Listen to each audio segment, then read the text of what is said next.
Bring your cup and take a seat. Fill it up, coffee, wine, or tea. Come find what you're looking for. A good pour.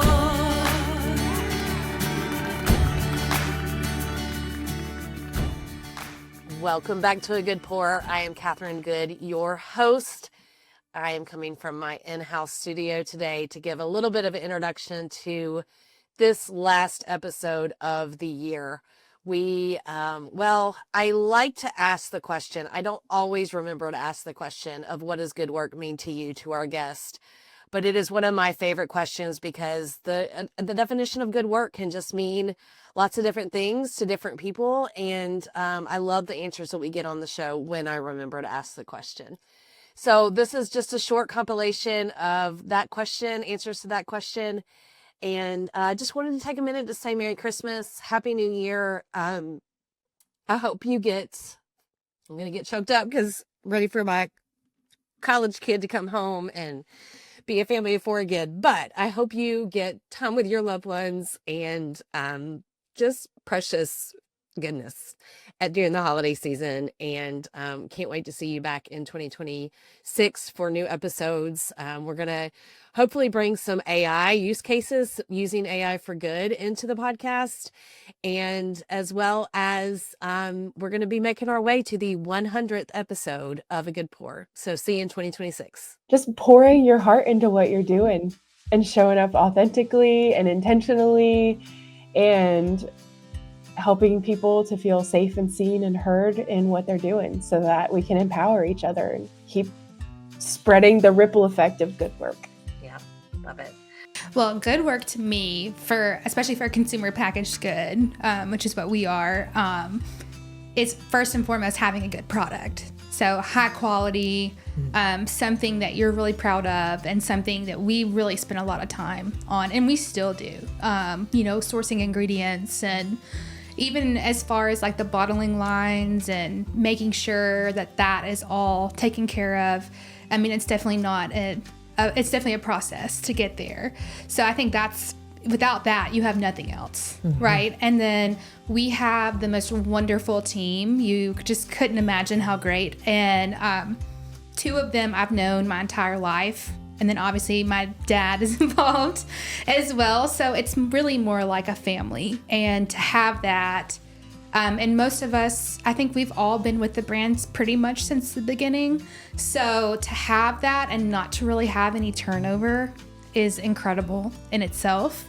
And just how supportive we are of each other. When we had the snow day, we were all sending pictures of, here's our kids playing in the snow, or Halloween. We sent everybody's Halloween costumes, and that really makes it special. And the fact that we have covered so much ground with such a small team, like, incredible. Yeah.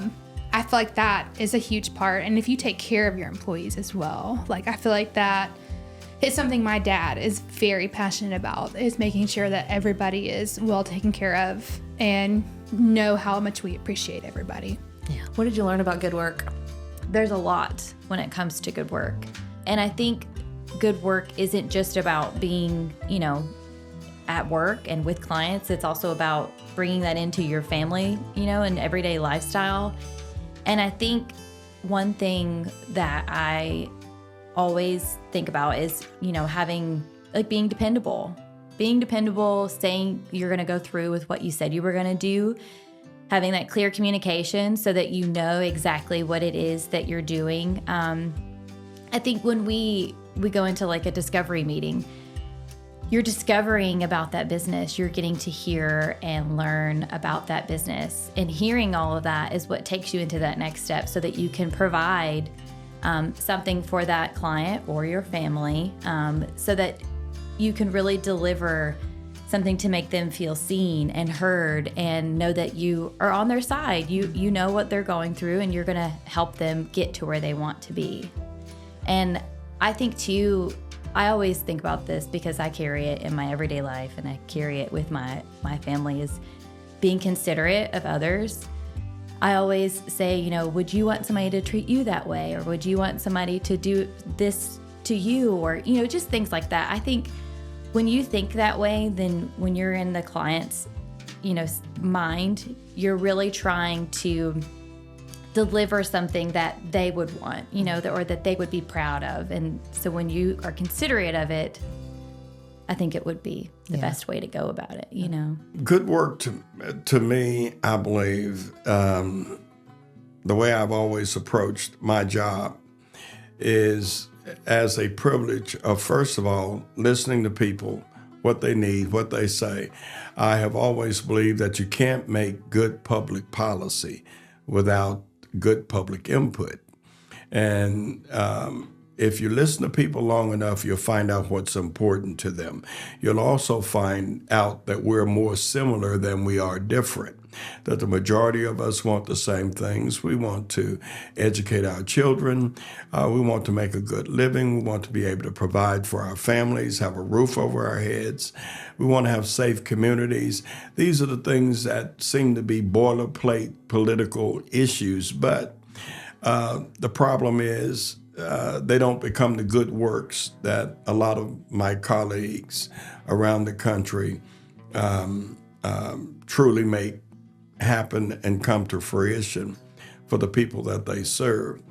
I believe one of the ways I've approached politics is that every problem has a limited lifespan. It takes us sitting down at the table, talking to each other, not at each other, finding camaraderie, finding agreement, finding the solution. I'm a little bit disappointed in what I see right now. I see, even in our state, in our legislature here in the state, I see folks being adversarial, personal attacks, and that doesn't serve the people. You can't get anything good done when those who you have elected to do that good are more concerned about their personal agendas and advocacies than they are doing the work of the people. Let me tell you, we are so blessed to have the teachers we have here in Sumner County, because we have so many good schools here. We have so many good educators. There's not a bad place you can be if you're in Sumner County and if you go to any of these schools. I've been teaching here for 15 years now, and I know the people I work with at Station Camp High School, there are just so many just excellent, extremely caring people that will go above and beyond. And it is such an honor for me to even be in those hallways with these people every single day, because they're just... I check in with our staff, just a little drive by into the office of, hey, how are you doing? What was your wins last night or this week? How can I support you? But just really checking in, because establishing trust in a leadership role is really just, again, engaging, making that connection of how I can celebrate their wins or celebrate how they believe the vision is being succeeded. So yeah, a lot of that. And then you have a lot of those collaborative meetings of how I do go and connect with staff and what they're trying to do, whether it's from children's ministry all the way to senior adult ministry. And then when it comes to a day-to-day, it could be meeting with some community leaders and see how we can collaborate together. I use a word called alignment, where collaboration feels like I scratch your back, you scratch mine. But I really do believe in alignment, where kind of like your back, if you're out of whack, you end up walking differently and ends up hurting.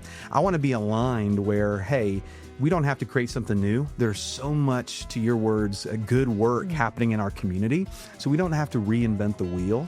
It can be a whole lot more of just like, hey, you're doing really good work. How can I come alongside in that to make sure that that continues to happen? And when I look at the local church, it's more of that. It's more support rather than coming up with new ideas. Good work means to me is sharing your gifts, your talents. Good works is connectivity through music. Good works is loving your neighbor and treating everybody equally. Good works is knowing that you're not in this world alone. And good works is worship.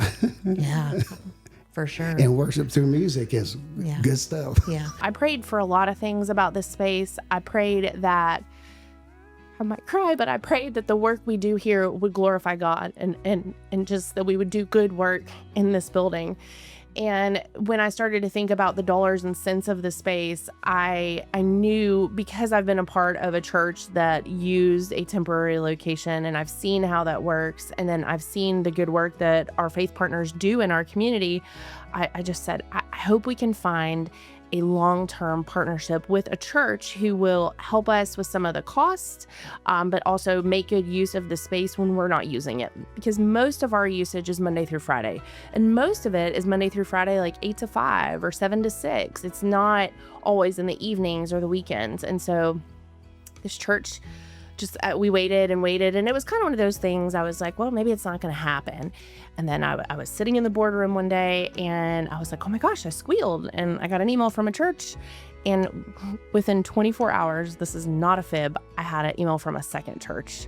And so we toured both of them around the building, and Gallatin Church was a much better fit for us and them in this current season. And so they've become a great partnership, and just great friends too. And they've been, they actually have another space within the station. They are tenants of the station in addition to us, because we're essentially the anchor tenant in the space, and then there's 5 additional tenants. We have an insurance agent, a construction company, an advertising agent, a development company, and then the church. And so really good neighbors here.